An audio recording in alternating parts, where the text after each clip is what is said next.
sayyidil mursalin wa ala alihi wa sahbihi ajma'in wa ala alihi wa sahbihi ajma'in. Bismillahirrahmanirrahim. Ila hadratin nabiyina al-mustafa sayyidina rasulillah sallallahu alaihi wasallam wa ala alihi wa azwajihi wa dhurriyyati as-sahabati wa atba'ihi wa ila hadrati jami' ikhwanihi minal anbiya wal mursalin wa syuhada as-salihin awliya'il muqarrabin wa ulama'il 'amilin wal musannifin wa khususan li musannif hadzal kitab syarillahi lahum al-fatihah. Alhamdulillahirabbil alamin.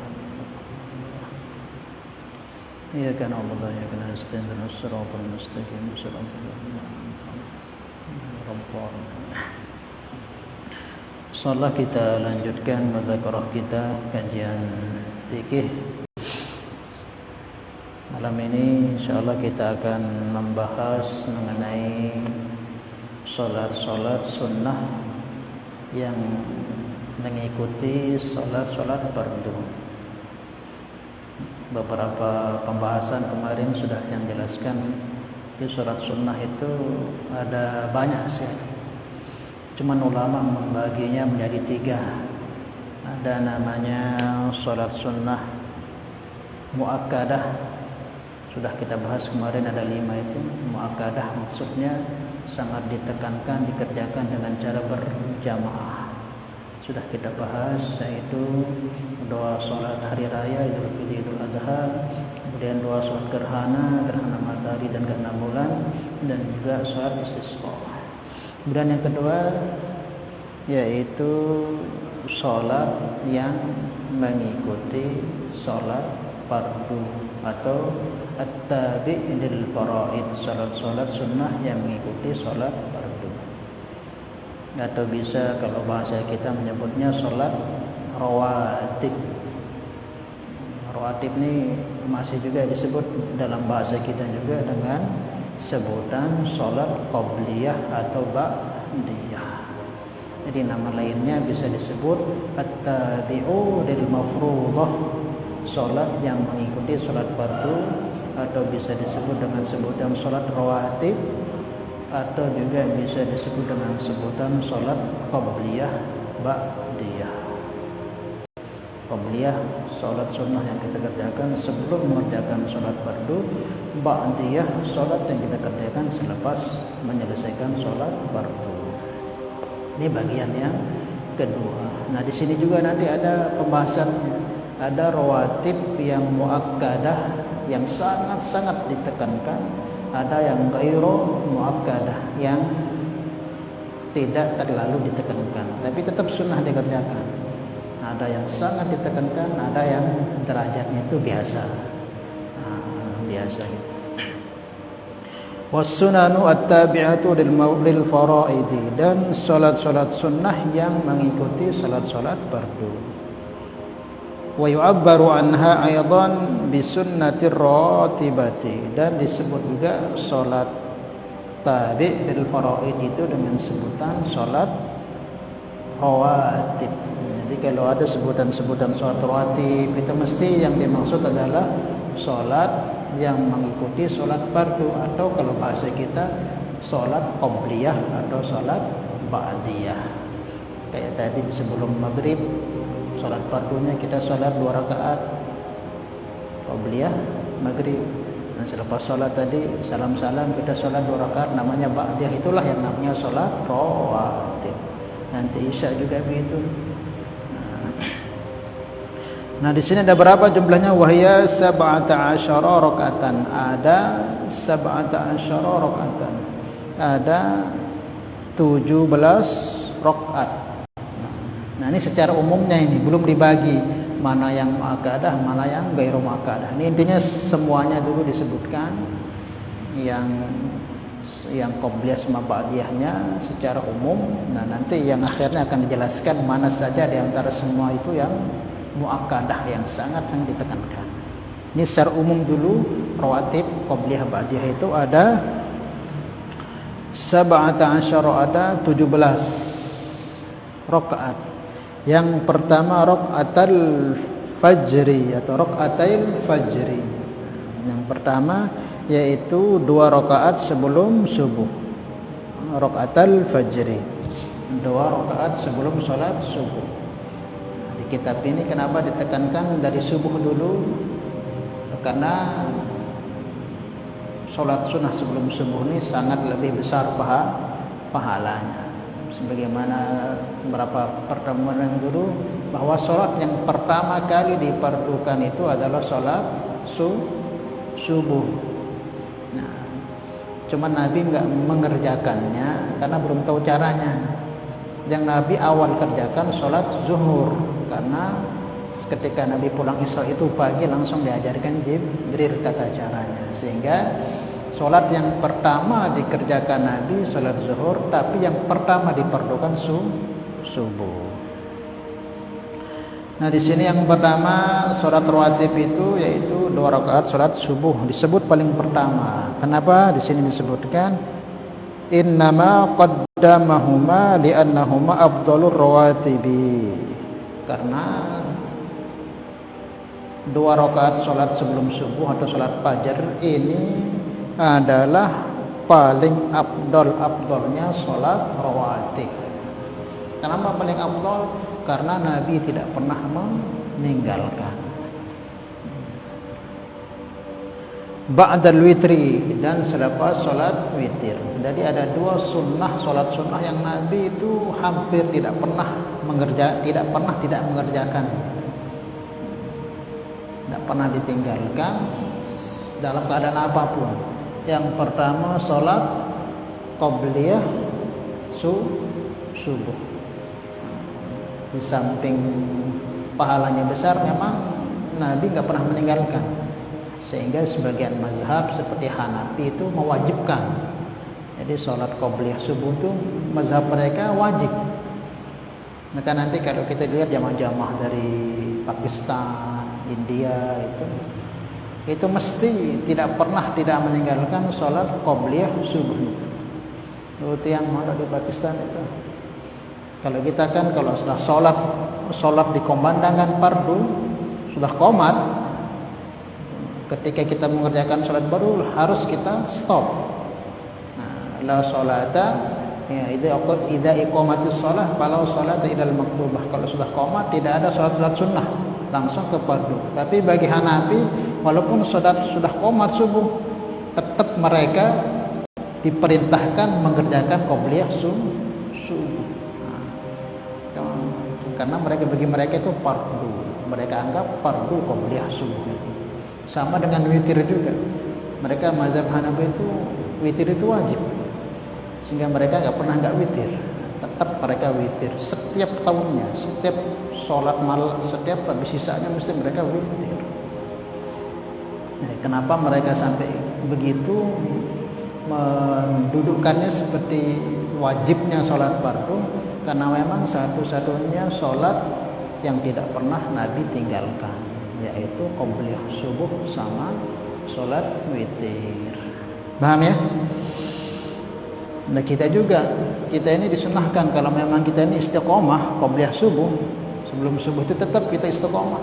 Kok sampai kita ketinggalan, mungkin telat tengah setumben atau telat tengah sempat, tanjuran sangat untuk kita qodok. Bahkan boleh kita qodok selepas sholat subuh kalau memang kita istiqomah. Yang namanya kan sholat selepas subuh itu nggak ada sholat kan, sampai isyraq baru ada sholat. Haram hukumnya kita sholat selepas subuh pada asar. Nggak boleh kita sholat selepas subuh itu. Tetapi bagi orang yang istiqomah sholat sebelum subuh itu 2 rakaat atau qobliyah subuh itu istiqomah dia kerjakan. Kok sempat dia ketinggalan, maka diperbolehkan qodok di waktu itu, di waktu selepas sholat subuh itu. Ini bagian istiqomah. Tapi lamun lepong lepas ya dendek. Dendek karena waktu itu sholat haram dikerjakan. Tidak boleh sholat selepas subuh itu. Kecuali sholat-sholat yang memiliki waktu seperti tahiyatul masjid boleh. Kalau kita sudah sholat subuh, kok baru sampai masjid, tidak apa-apa. Tahiyatul masjid karena ada waktunya. Atau mungkin sholat jenazah dikerjakan habis subuh, sholat jenazah, tidak apa-apa, boleh. Sebagaimana di tempat kita kan umumnya sholat jenazah itu habis asar. Sebenarnya kan habis asar itu tidak boleh sholat. Tapi kalau sholat jenazah boleh karena dia ada sebab. Seperti tahiyatul masjid itu boleh. Misal sudah sembahyang lek bali asar. Terus syarat dengan ngawinan lek masjid. Terus tetayat sholat 2 rakaat. Kan sudah sholat asar, enggak boleh lagi sholat. Kenapa sholat asar? Karena tahiyatul masjid, karena ada sebab. Paham ya? Jadi boleh. Nah, bagi orang yang istiqomah menjaga sholat sebelum subuh itu, walaupun 2 rakaat istiqomah, seumpama nanti dia telat ngase sehingga bangun-bangun sudah imam sudah Allahu Akbar, wudu naik. Nah, habis sholat subuh itu boleh jadi qadha untuk menjaga keistiqomahan. Dan juga Nabi sabdakan, qala sallallahu alaihi wasallam, raqatul fajri khairun minad dunya wa ma fiha. Pahalanya sangat besar. 2 rakaat sholat fajar atau sholat sebelum kita mengerjakan sholat subuh, fardu subuh, itu khairun, lebih baik, minad dunya wa ma fiha, dari mendapatkan dunia dan segala isinya. Allah. Ke orang yang selalu menjaga qobliyah subuh ini beruntung dia selalu mendapatkan anugerah yang lebih besar dari dunia beserta isinya. Allah, besar sekali. Jangan sampai kita tertinggal ini karena sebab cari dunia, bukuh-bukuhan lah cari dunia sampai ketinggalan, padahal dia ini lebih balik daripada mendapat dunia dan seisinya. Kalau mungkin dek mantap tahu kalau dunia memang, karena kalau dinamakan di dunia agak muat dia. Nanti di akhirat baru kita akan paham ternyata ya Allah, rugi kita. Rugi, jangan sampai ya ketinggalan. Nah, kalau ketinggalan ya usahakan kita follow. Paham ya? Ini saking ihtimamnya Nabi tidak pernah meninggalkannya, maka dia diletakkan sholat sunnah yang paling utama. Caranya gimana? Ya sudah niat usolli sunnata qobliyata subhi rakaatain lillahi ta'ala, atau rakaatain usolli sunnata rakaatain fajri, atau sunnata subhi, sama saja boleh. Atau kalau bahasa Sasak, aku niat sholat qobliyah subuh Allah, atau sholat sunnah fajar, sama saja boleh. Kemudian dalam bacaannya juga qobliyah subuh wisannu takhfifu huma. Nah, jadi disunahkan ketika sholat sunnah qobliyah subuh ini bacaannya itu yang ringan, jangan yang panjang-panjang. Sholat sunnahnya itu. Nah, ini di sini disebutkan boleh membaca bi ayatil baqarah, bi ayatil baqarah, dengan membaca surat al-baqarah, wa hiya qaulu ta'ala qulu amanna billah ila qauli muslimun, wa ayatu Ali Imran. Boleh membaca ayat yang dalam Ali Imran, yaitu qul ya ahlal kitab. Jadi seayat aja tuh, seayat. Kalau nggak bisa begitu, boleh dibaca dengan membaca, di sini disebutkan wa illa fa bi surati alam nasrah wa alam tara kaifa. Kalau seumpama itu ndak hafal kita, yang dianjurkan disunahkan tadi yaitu Al-Baqarah itu, ini di akhir Al-Baqarah atau surat ayat yang ada di Ali Imran, kuliah Alkitab sampai selesai satu ayat itu, maka boleh membaca atau mendatangkan dengan membaca surah Alam Nasrah rakaat pertamanya, dan rakaat keduanya membaca alam tara kaifa fa'ala rabbuka bi ashabil fil. Ini sangat ditekankan. Jadi sebelum salat subuh itu kita salat sunnah 2 rakaat, maka kita bisa membaca alam nasrah laka sadrak, rakaat pertamanya selepas Fatihah, kemudian rakaat keduanya membaca alam tara kaifa. Ini ada keutamaannya, kelebihannya. Al-Imam Ghazali dalam Ihya beliau menyebutkan man qara'a alam wa alam amina minal alam. Siapa yang selalu menjaga ketika sebelum subuh itu dia membaca, apalagi dibawa dalam sholat, membaca dua alam. Man qara'a alam wa alam, maksudnya alam yang pertama itu alam nasroh, dan alam yang keduanya alam tara kaifa fa'al rabbuka bi ashabil fil, itu surat al-fil. Amina atau usima minal alam, maka akan dijaga dia minal alam, dari penyakit. Nah, di antara supaya jaga fisik kita ini supaya enggak cepat kena penyakit, cepat kena pilek, pusing, demam dan sebagainya, maka amalkan ini.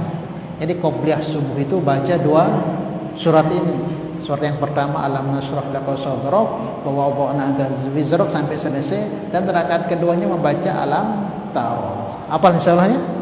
Nah, diamalkan insyaallah ya. Nah, jadi sebelum salat subuh itu sida salat qobliyah subuh 2 rakaat, selepas Fatihah baca alam nasrah, dan rakaat kedua baca alam taro kaifa. Nah, ini ada keutamaan yang dalam Ihya Imam Ghazali menyebutkan siapa yang lazim, ini yang lazim, yang terus istiqomah baca. Dia membaca itu qobliyah subuhnya usima minal alam, dia akan dijaga dari macam-macam penyakit. Alamnya itu penyakit. Nah, ini banyak yang sudah mengamalkan, selalu disehatkan badannya, walaupun sakit akan cepat disembuhkan oleh Allah. Ini keutamaannya. Wa illa, dan kalau tidak mau membaca alam nasrah dan alam taro kaifa apa?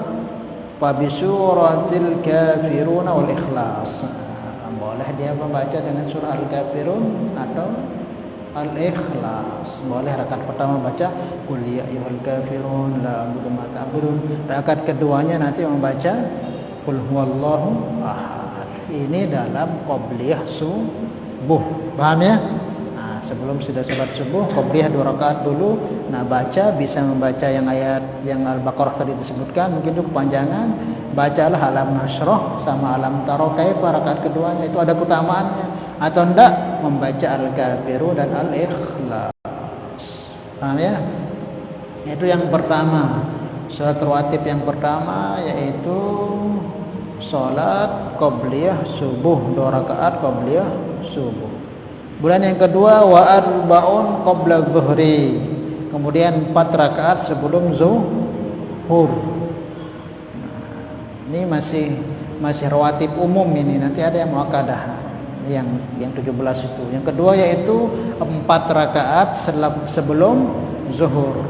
Jadi sedekman dan sembahyang fardu zuhur disunahkan mengerjakan 4 rakaat salat sunnah rawatib.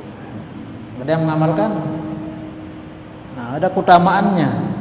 Di sini disebutkan dalam hadis wisannu ayazid rakaatain aidan ba'daha li hadisi man hafadha ala 4 rakaatin qabla dhuhri wa 4 ba'da harramallahu 'alan nar. Tirmizi. Nah, di sini disebutkan 4 rakaat sebelum zuhur wa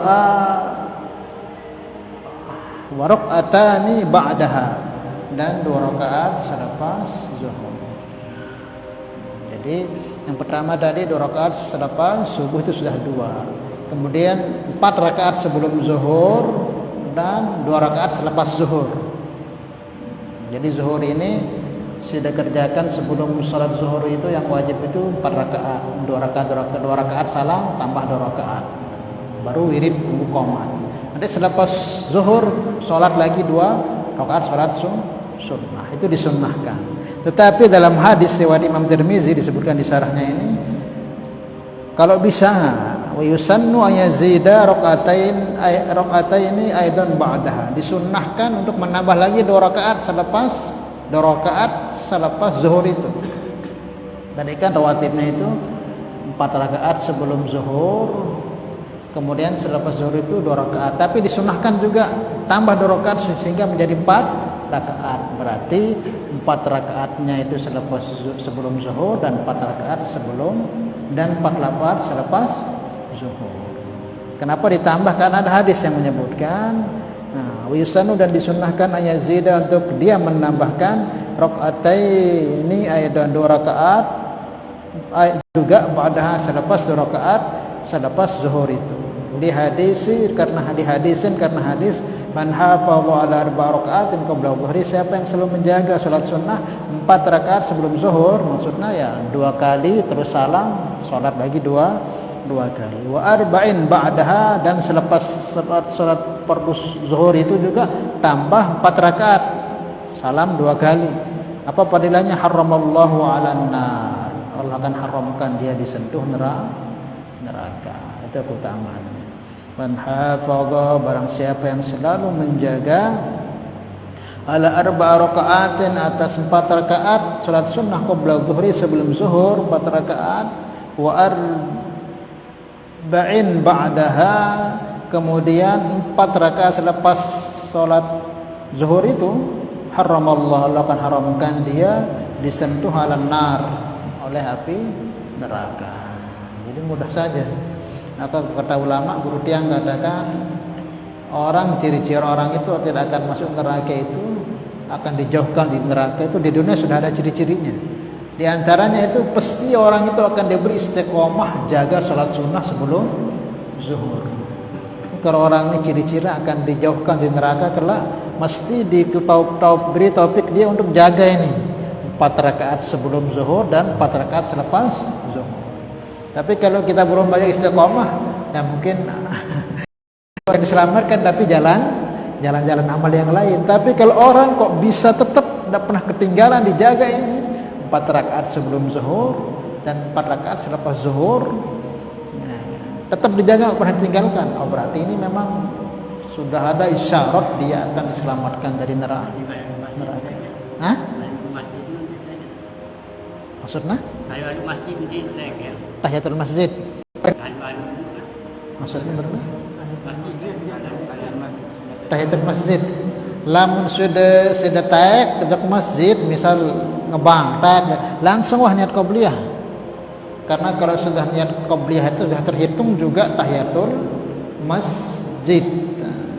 Kecuali nanti kalau memang tidak ada keperluan di masjid, misalnya di neraja ada sembahyang atau apa-apa, kita melihat ke masjid, baru tertanjuran sholat tahiyatul masjid. Misal arah musyawarah lah ini kan, di arah program ibadah yang kan berkaitan tentang sholat, yaitu sebelum duduk musyawarah itu kalau naik masjid sunnah tahiyatul.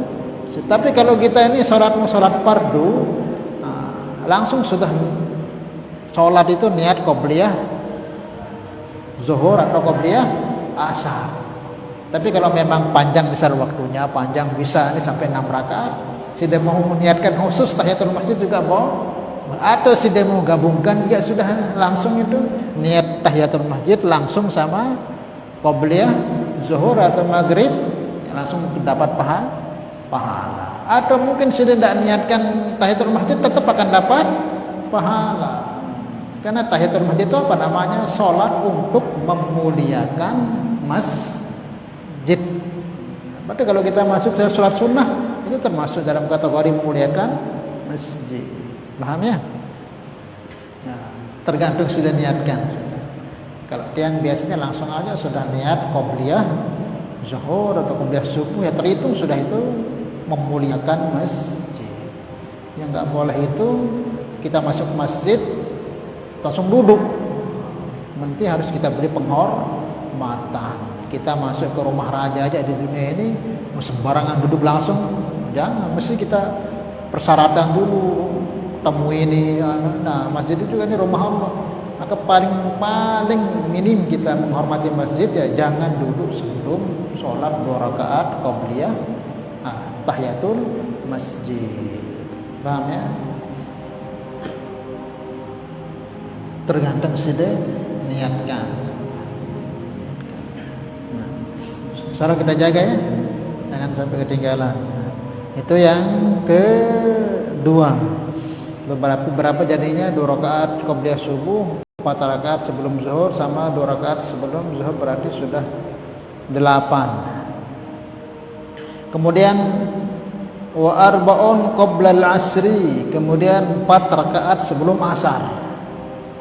4 rakaat sebelum salat asar itu ada salat rawatib atau salat qobliyah 4 rakaat sebelum asar. Jadi Jadi sebelum sembahyang fardu asar, sunnah atau salat rawatib 4 rakaat.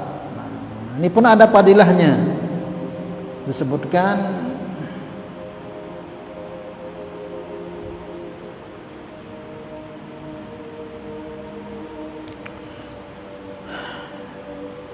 rahimallahu abdan shalla qabla al-asri arba'an. Disebutkan khabar Umar annahu sallallahu alaihi wasallam qala rahimallahu imra'an shalla qabla al-asri arba'an. Dari riwayat dari Sayyidina Umar, sesungguhnya Nabi sallallahu alaihi wasallam bersabda, Allah merahmati seorang hamba yang selalu menjaga sholat sunnah 4 rakaat sebelum asar.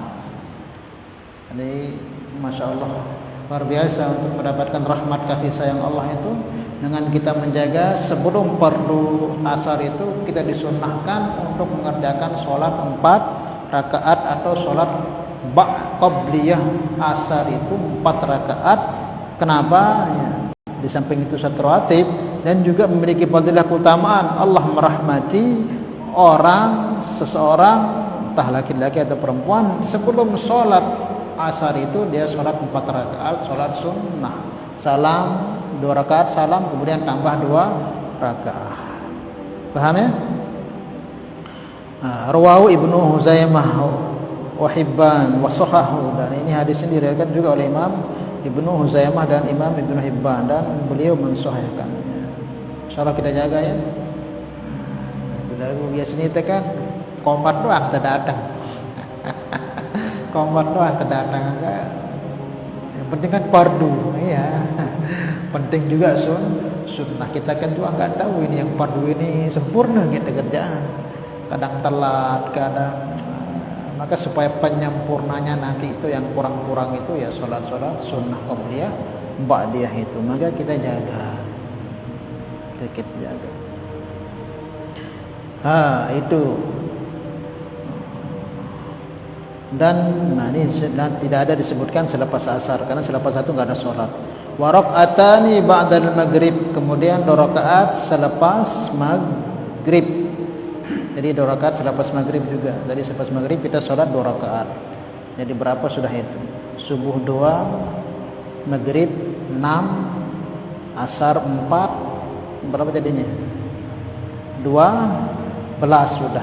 Kemudian ditambah maghrib 2 rakaat. Selepas maghrib itu 2 rakaat tadi itu disunahkan sholat sunnah 2 rakaat. Gimana kalau nggak disebutkan Ustaz qabliyah maghrib? Memang dalam hadis enggak ada disebutkan qabliyah maghrib. Tapi kenapa kita banyak kerjakan? Ulama-ulama yang kita kerjakan. Jadi sebagian paham itu kan ada sebagian teman-teman kita yang pahamnya agak beda dengan kita. Mereka jarang mau sholat qabliyah maghrib. Sama juga dengan ba'diyah Jumat. Tapi kita tetap disunnahkan untuk sholat. Kenapa? Karena hadis menyebutkan baina kulli adzanaini salatun. Jadi di antara 2 azan itu di sana ada salat. 2 azan maksudnya apa? Antara azan dengan iqamah. Entah itu maghrib, entah itu Jumat, entah itu pokoknya di antara azan dan iqamah ini, sebelum dari azan dan iqamah sebelum kita salat ketika qomat itu tetap kita disunahkan. Walaupun secara khusus dalil tidak ada namanya qabliyah maghrib, itu tidak ada memang. Tapi dalil umumnya Nabi sabdakan di antara azan dan iqamah itu ada sholat, berarti boleh. Sebagian tidak ada itu, tidak boleh sholat kemudian ada hadisnya. Jangan dulu nyalahkan orang. Ada juga sebagian kan lama azan Jumat kan, karena sampai beri sembahyang sunnah. Punya tokol doa dengan berdenganceng. Arah nanti. Tetap kita disunnahkan antara azan dengan iqamat itu ada sholat sunnah. Nabi sabdakan baina adzanaini Baina kulli adzanaini salatun, di antara azan itu azan dengan qomat itu di tengah-tengahnya itu ada salat. Nah, maka inilah dalilnya ulama-ulama ahli sunnah wal jamaah bahwa qobliyah subuh juga qobliyah maghrib itu ada, walaupun secara khusus enggak ada, secara umum ada. Begitu juga Jumat. Jadi macam Jumat dengan sembahyang kita macam Tuhan berdalil dari hadisnya. Kurang ngaji. Habis itu dikatakan di antara dua sholat itu ada sholat sunnah. Nah, berarti itu sudah berapa? Sudah 14. Kemudian wa thalathun ba'dal isya. Kemudian 3 rakaat selepas isya. Maksudnya 3 rakaat ini yutiru biwahidatin minhunna. Maksudnya 3 rakaat selepas isya ini ditambah dengan 1 witir. Jadi berapa? 17. 2 rakaat subuh 2, ditambah sebelum zuhur 4 dari 6, selepas zuhur ditambah 2 menjadi 8, ditambah 4 sebelum asar jadi 12, ditambah 2 selepas maghrib 14, kemudian ditambah 3 selepas isya jadi pas 17. Sebenarnya 16 enggak dimasuk witir, cuman kitab ini ditambahnya sama witir. Karena witir juga seperti yang katakan hampir sampai derajat wajib. Karena Nabi enggak pernah tinggalkan, sehingga sebagian mazhab itu mewajibkan. Maka di sini menjadi 17 karena ditambah dengan sholat witir. Ini wa thalathun ba'dal isya yutiru biwahidatin minhunna, yaitu kemudian 3 rakaat selepas isya yang ditambah 1 sholat witir minhunna dari semuanya. Jadi itu total sholat rawatib yang kita diperintahkan untuk selalu dijaga sembari kita mengerjakan sholat fardu. Wal wahidatu hiya aqallul witri, dan 1 rakaat itu paling sedikitnya witir, wa aktsaruhu 11 rakaatan, dan paling banyaknya witir itu berapa? 13. Jadi kita mazhab Syafi'i witir yang paling sedikit itu 1 rakaat, dan paling banyak berapa? 13 rakaat. Lebih dari itu tidak, sebagian ulama katakan nggak boleh, karena Nabi itu witirnya yang sering dikerjakan tidak lebih dari 13 witir gitu. Nah, kita kalau kita malas-malas misalnya abot, ini paling abot tuh nih, yang minimal ini sampai ketinggalan walau rakaat.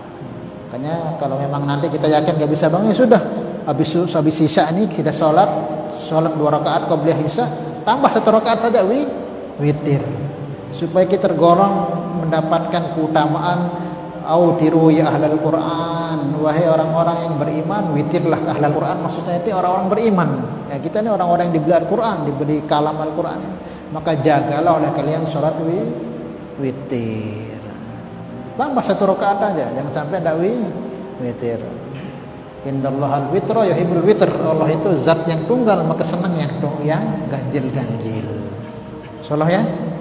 Razannya. Sedikit lagi, waktuhu ba'da salatil isya, dan waktu witir ini selepas salat isya, wa tulu'il fajri, sampai terbitnya sebelum salat subuh.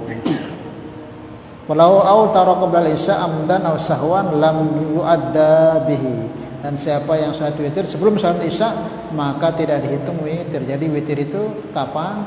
Yaitu kita kerjakan selepas salat isya, dan paling bagus abdolnya witir itu kita kerjakan yaitu paling akhir dari salat kita.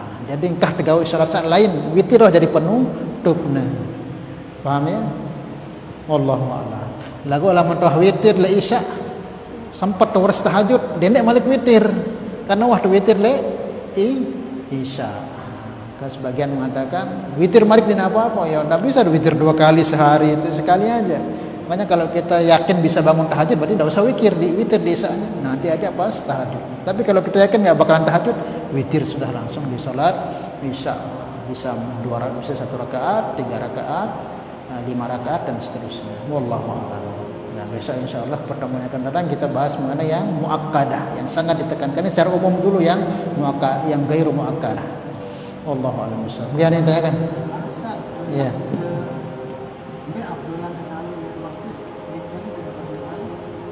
salat sunnah nih yang qobliyah ba'diyah ini. Witir.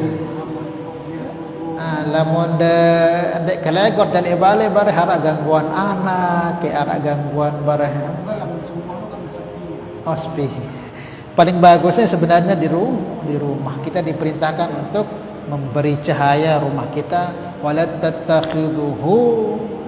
tattakhidhuha kuburan, jangan kamu menjadikan rumahmu seperti kuburan, maka hidupkan dengan salat-salat sunnah. Maka paling bagusnya dia salat sunnah, duha, tahajud, itu bagus di rumah. Tapi kalau yang qobliyah ba'diyah ini paling bagus di masjid. Kembik ni barat telat ini.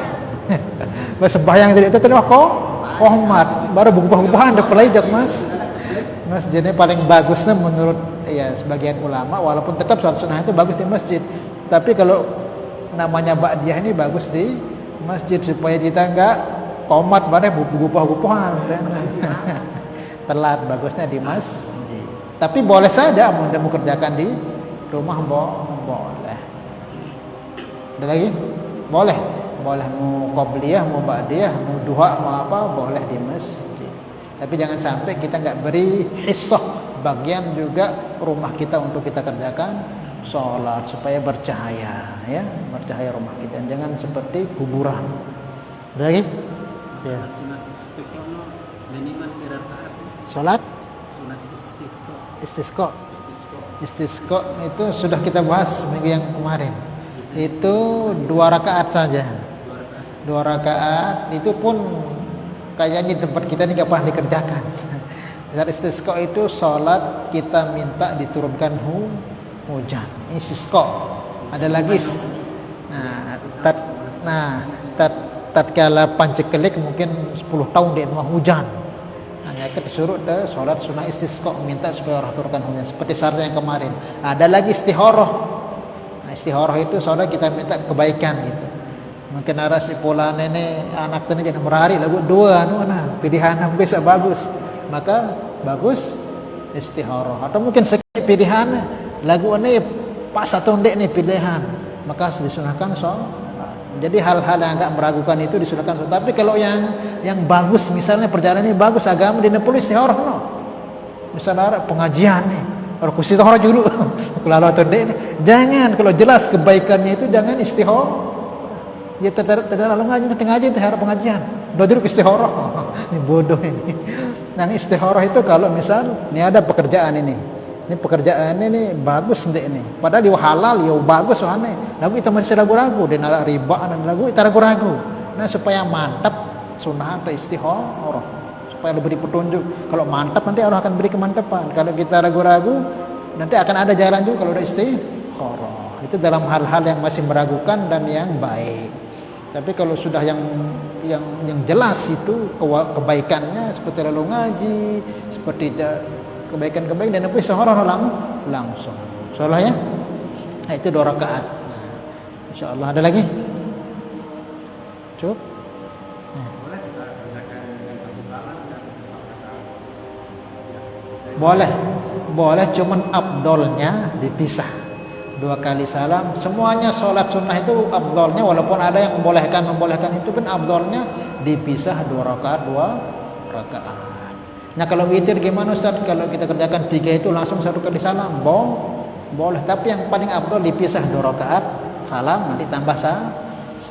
Insyaallah ya, dipisah itu afdol. 2 rakaat. Wallahu a'lam bishawab. Semoga Allah beri kepahaman kepada kita untuk kita bisa amal dan santai. Al-hadini al-Fatihah. Bismillah.